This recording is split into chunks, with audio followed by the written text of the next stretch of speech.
So this group marketing prize sounds pretty cool, but how do I make the most of it? Great question.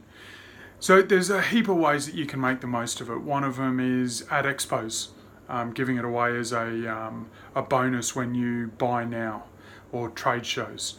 It can be sending out to your whole database. So don't just send it out to your clients and let them know. Send it out to everyone and let them know what they're missing out on, and let them know that you're awesome and you look after your customers. Definitely send it to your customers and say, hey, we're just putting you in the draw to win this, and put them in the draw.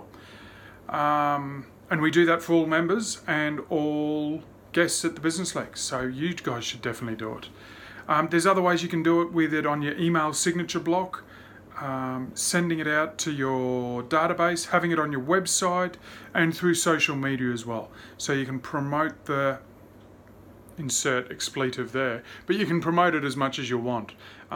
Because to be honest, it comes across as you have organised it. It's your thing that you're doing for your customers. Let people know that you're doing awesome things simply by being a customer. And so there's some ideas on how you can make the most of the Group Marketing Prize.